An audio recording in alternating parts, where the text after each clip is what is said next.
Hello and welcome to the Canadian North.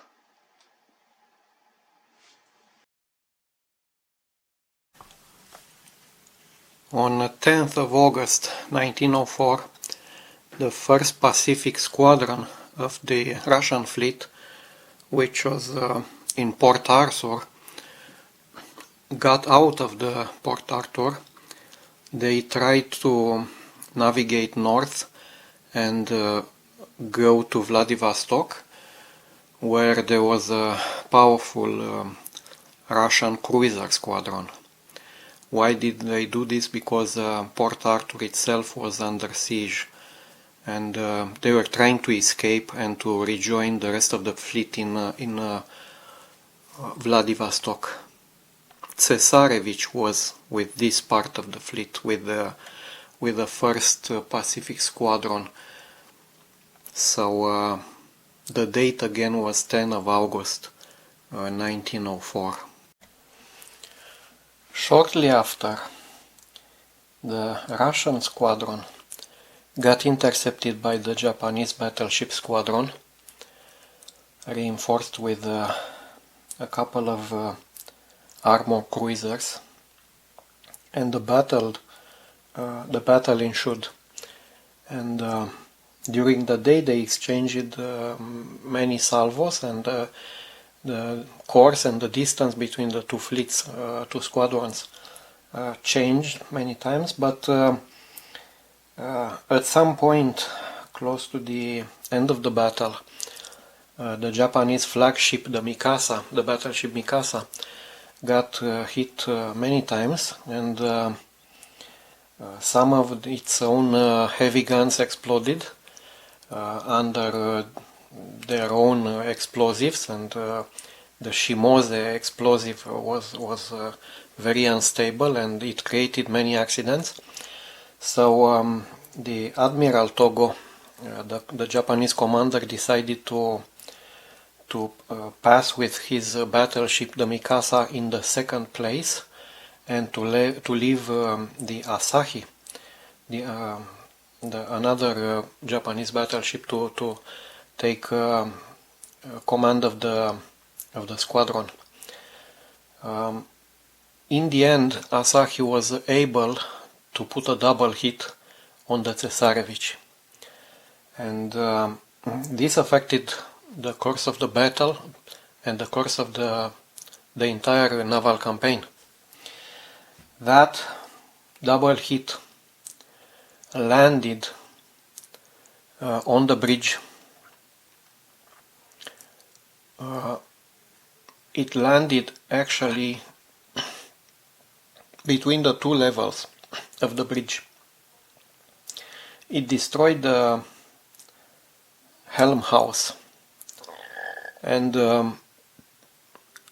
it killed the admiral, the Russian admiral, Vitkevt. It killed some of his staff and the helmsman, and Tsesarevich got out of control, and the entire Russian line got out of control, and it passed like half an hour before somebody was able to take command of the squadron and to order a retreat back to Port Arthur. By that time, Tsesarevich was heavily shot in the superstructure. Its funnels were heavily damaged, and it couldn't get back to Port Arthur, so it chose to go to Tsingtao, which was the German colony.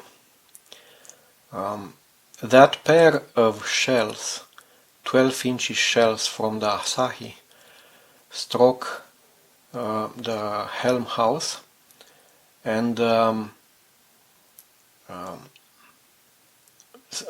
sources say they had some ricochets from the overhanging roof of the conning tower, which was just below, and you can see from this picture the helm house being basically destroyed, and the roof above which is this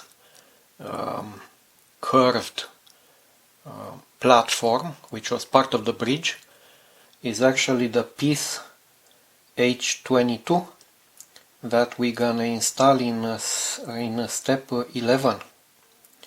So it's very clear where the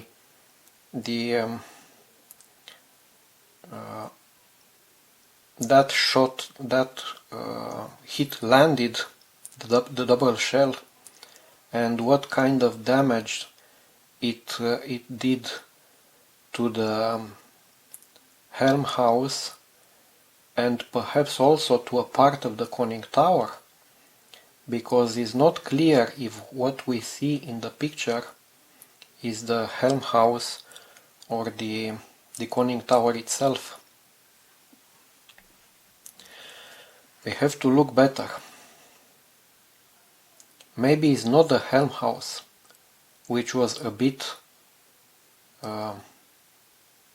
towards the stern, towards the center of the ship.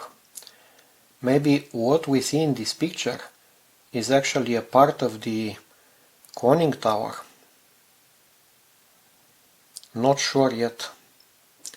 One way or the other, that's the place where that double hit landed, and it destroyed the whole superstructure around that area, and it killed a part of the staff of the ship.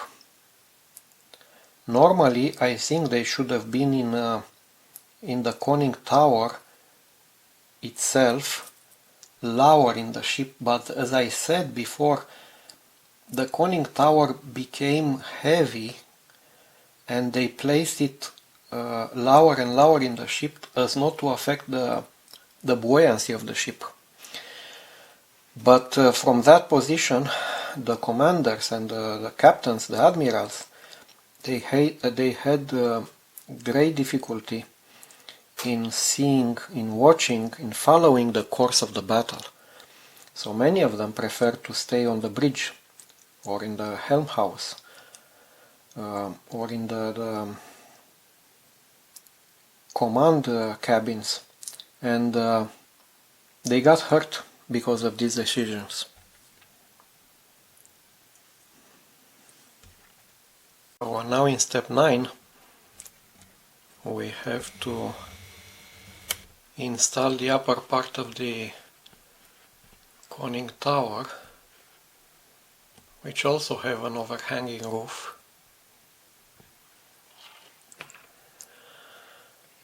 The upper part is this one, is the C24. The C24 is supposed to stay here, and then on top you have this overhang, the cover of the conning tower, which is C17. But this one is supposed to be installed in the next step. So for now I'm gonna glue the upper part of the conning tower. It actually entered there by simply pressing, but I'm gonna apply some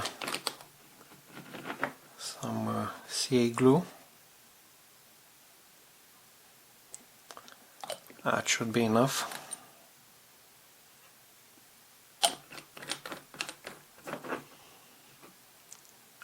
And then we have a small piece that perhaps I forgot to cut. Is this C6? Oh, I remember about this one. I didn't find it. This C6, I didn't find it. It's supposed to stay here between the upper part of the conning tower and this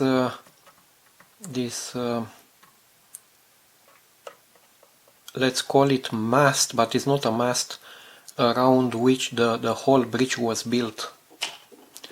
That C6, I have to look again for it, because I didn't find it. Well, you know what? I found it. Is this one, just after C1. C1 is here and C6 is this one. I was looking further down the road to the right, and this is why I didn't find it. So I need to paint this one dark yellow, and then to cut it from here and install it on the ship. I'm sorry about this one. I didn't pay attention.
Also in step 9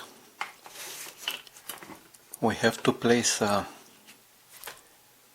9 other vertical struts like this. They are E32.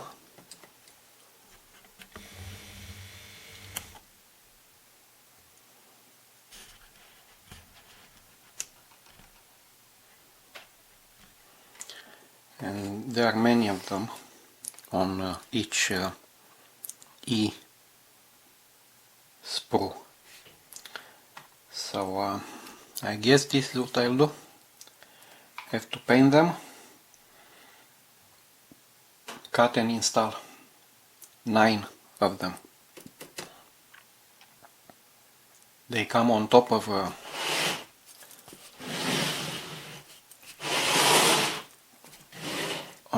this platform here. You can actually see the holes, and they are supposed to support the other platform that's coming on top, the curved one. This one, which is gonna come on top later. I suppose another 9 will come to be installed towards the stern of the ship. There is another bridge, another platform, another mast to be populated with platforms over there. So it might be possible. I didn't look in the instructions yet, but I guess this is why they made so many of these E32. Also, it's nice to have a backup.